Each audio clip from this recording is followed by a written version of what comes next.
It's day 323.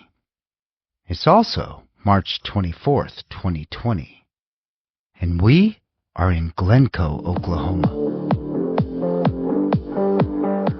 You ever wake up in the morning and ask yourself, what am I doing? And more importantly, why? Yeah, me too. Hi, my name's Craig, and this is my story. A story about life. Life out there. For visuals while listening, search Life Out There on your favorite social media platform or use the links in the podcast description.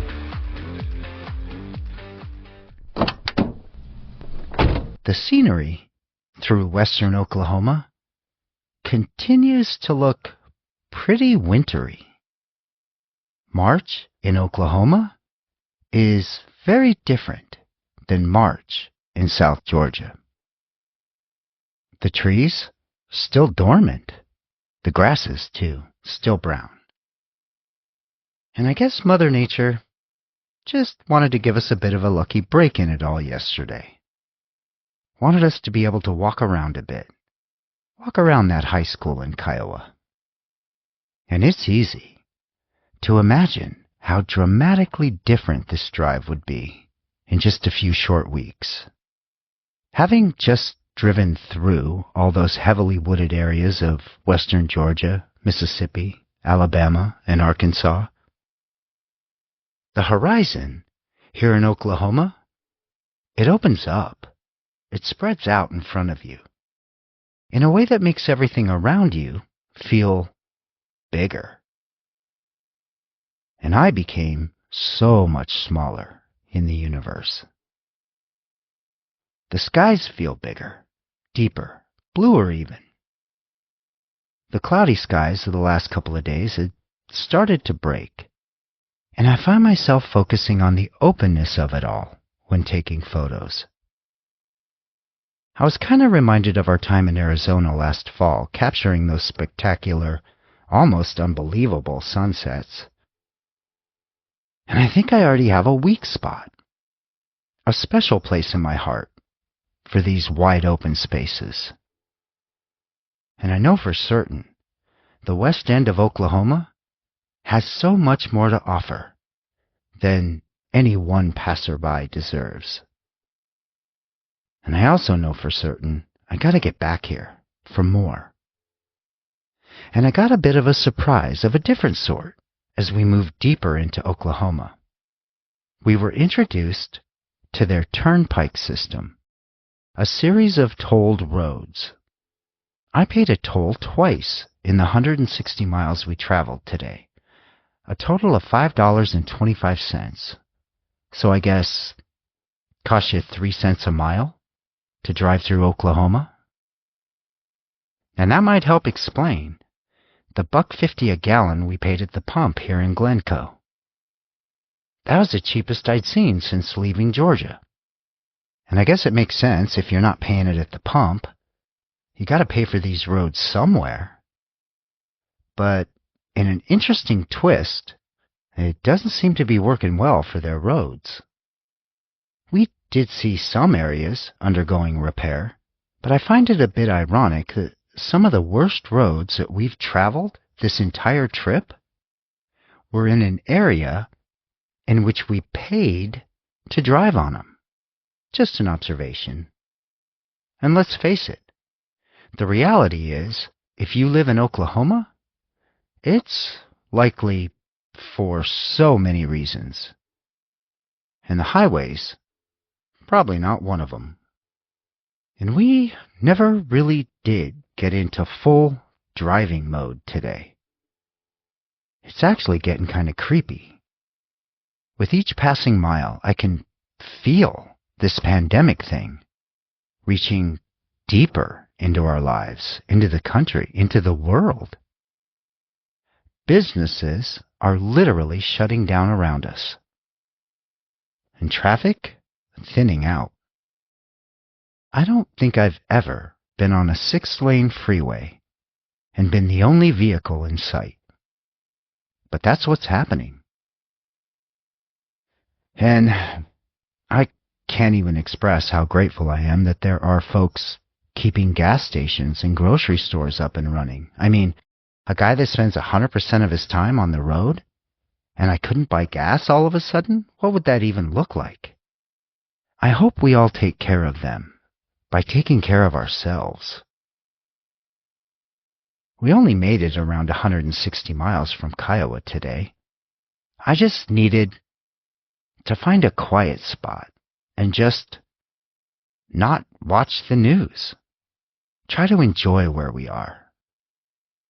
I think mostly because I had watched the news this morning, and it just keeps getting worse.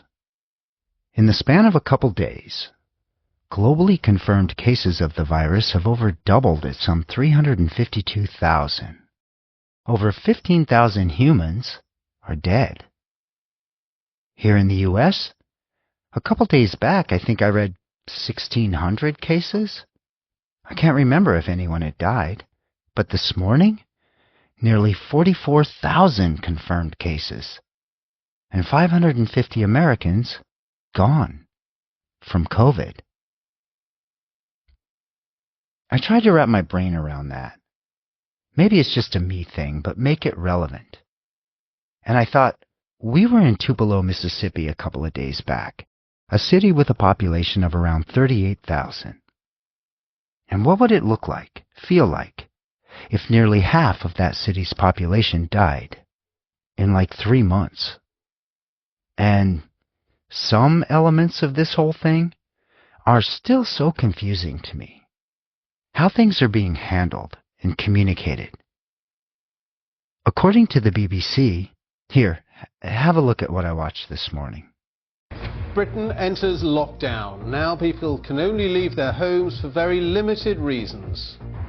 Without a huge national effort to halt the growth of this virus, there will come a moment when no health service in the world could possibly cope, because there won't be enough ventilators, enough intensive care beds, enough doctors and nurses. But no national lockdown for the United States. President Trump says he wants to open up the country fairly soon.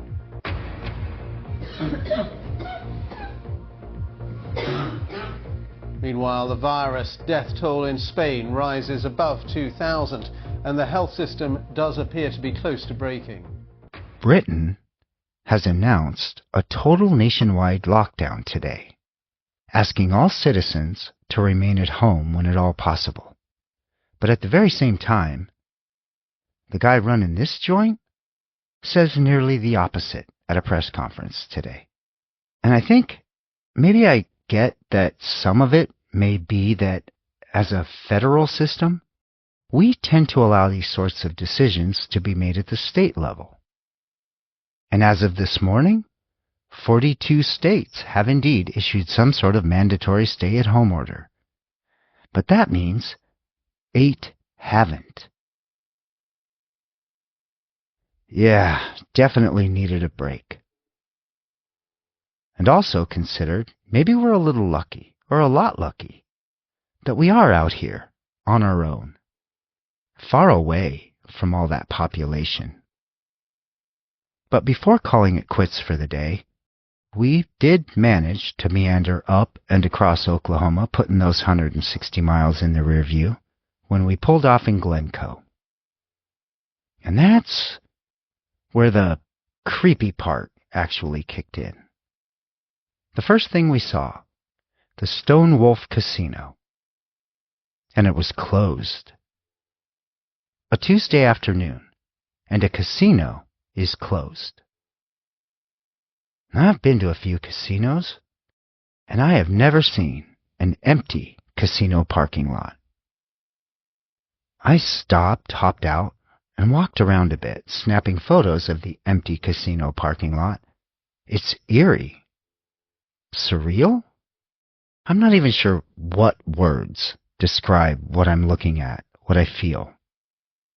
Unsettling? For sure. But then it did occur to me that I was standing on what must have been at least 20 acres of parking lot, and it was empty. And I wanted quiet. Didn't get much quieter than this. I hopped back in Vacilando. We pulled around into a corner of an upper parking lot area. I let Dougie out for a quick runabout, and then hit the levelers on the RV, got everything situated just right, resisted the urge to reach for the laptop or my phone, and just plopped down on the couch. I was actually considering some shut-eye when I heard something. Someone pulled up next to us. I got up to see a security guard of some sort climbing out of a golf cart and headed our way. Uh-oh. I opened the door, hopped out, asking, "How's it going?" "Good enough," the security guard guy responded. "Everything okay here?" he asked. "Yeah, just actually looking for a spot to grab some shut-eye for a few hours." Security guard guy, kinda awkwardly, but I could tell, was searching his brain for just the right way to tell me to beat feet, scram, kick rocks, get lost. He was all right, though. He apologized and said, "They don't want anyone on the premise. All shut down, as you can see." "Yep," I said. "Actually, thought that's why it would be perfect. Nobody around here to bother, right? But I hear you." And then the security guard guy offered, "Truck stop just on the other side of us here. They're still open. I'm sure you're welcome there." "Thanks, man," I told him. "We'll head that way." And as security guard guy left, I was already kicking myself. I should have asked him what he knew. They're obviously taking it pretty seriously around here. And up with the leveling jacks and across the parking lot to the truck stop, where we would join 4 semis. Talk about creepy. A Tuesday afternoon at a truck stop, and there's 4 semis? Now, normally, in my experience, an overnight on a truck stop parking lot in an RV, no problem. But given that I'd just been kicked off a completely vacant casino parking lot, I thought it best to check in at the gas station. Being evicted twice in one day? That'd suck. And of course it was okay. This is where we'll hang out for the night. Oh, and I guess hats off to the Stone Wolf Casino. That security guard guy, he was patrolling both the empty casino parking lot and the truck stop over here. And it was kind of comforting to have security guard guy roll by and wave every few hours. Dougie and I had been out for a long, pretty awesome walk. I decided to head over to the gas station convenience store thingy and grab a few things. I was unpacking the groceries, and I'd already grabbed a jug of sanitizer and was wiping things down before putting them away when the phone rang. It was a best buddy of mine from back in Washington, calling to see where I was, how it was going. "Oklahoma," I said. "Pretty awesome, except for this dang pandemic thing." "Yeah, definitely a pain," he said. But then I was mentioning that I was wiping things down before putting them away, and I'd even bought myself a box of those disposable gloves for when I get gas. And he busted into laughter, and he asked, "You're not really that paranoid, are you?" And I think my brain locked up. So much, all at once, running through my head. Paranoid? I mean, by definition, paranoid. A state of mind characterized by excessive or irrational suspicion and mistrust of others. And one of my very best friends had just asked if I was paranoid. This wasn't paranoia, mistrust, or irrational. The World Health Organization, the CDC, and over half the countries on the planet had declared a global pandemic and shut down. Was I being irrational? The last global pandemic, that swine flu thing that originated here in the U.S., it killed almost 300,000 humans before it was done. And this thing, COVID, has killed almost 20,000 people in 3 months. Paranoid? And simultaneously thinking, we are both rational, responsible adults, with access to the same media and sources. Who's he listening to? Why are we both viewing this so differently? But I had to snap out of all that and simply say, nah, not paranoid, just careful. You never know. Gotta play it safe, right? You're being safe, right? Of course, he said, always. I thanked him for checking in, and as I hung up, I just kept thinking, man, I hope he's safe. It had become a pretty mentally exhausting day. And I almost couldn't believe it. For a second, I thought I really didn't even have it in me to read much about this place called Glencoe. But I did. And the story of Glencoe, in many ways, looks a lot like those around it. A town that was founded at the turn of the century and grew up around the railway and farming, ranching in the area. But just 15 years later, the town had grown to nearly 400 when a fire would ignite in the early morning hours of January 22, 1914, and devastate the town. It was never determined exactly what caused the fire, but the widespread belief is that a cook stove fire got out of control, or perhaps a spark from another heat source. The town would work hard to rebuild, but over time, it would become clear that the town would never fully recover. To this day, the town's population has exceeded 600 only once, and that was in 2010. But today, 499 folks call Glencoe home. And the town would experience another fire in 2010, when a controlled burn would get out of control, causing the evacuation of the town.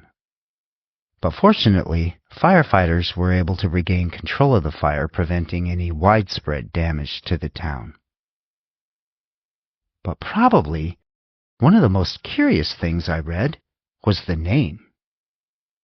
There doesn't seem to be one clear explanation for where the name came from. It is clear that there is some correlation between Glencoe, Oklahoma, one word, and a region of the Scottish Highlands known as Glen Coe, 2 words. The area is a massive area of stunning valleys and vistas, and at their entrance, a centuries-old village of the same name, Glen Coe Village. Local folklore around here, however, have varying versions of how the name would make its way to this wide-open and flat agricultural region of Oklahoma. Some will tell the tale of a brutal massacre in the Highlands of Scotland in the year 1692, when Campbells were sent by the king to the village of Glen Coe to massacre the MacDonald clan. It seems that they had failed to pledge their allegiance to the king in a timely fashion. So some 30-plus villagers would be slain as they slept. Others would escape into the highlands, but being winter, many of them would perish too. And as a result, in Scotland, the valley would be forever known as the Weeping Glen. So had the descendants of survivors of the MacDonald's clan of the Scottish Glen Coe made their way to a place in Oklahoma some 2 centuries later, seeking a place and a way to permanently remember their tragic loss? Or is it, as others will tell, that it was simply a name chosen and inspired by a storied and picturesque region of the Scottish Highlands? And that Scottish Glen Coe? Well, it also leads up to and into the largest expanse of uninhabited land in all of Britain. Regardless of why the name was chosen, It sounds like a pretty cool place to be named after. But enough reading and writing, I thought. We'll cap off another evening in Oklahoma with a walk with Dougie. And the map tells us, up next, Kansas. And I wonder what we'll learn there. Turns out, this thing called life comes with a lot of rules. Maybe it's time to break a few. Because you can. No, seriously, you can.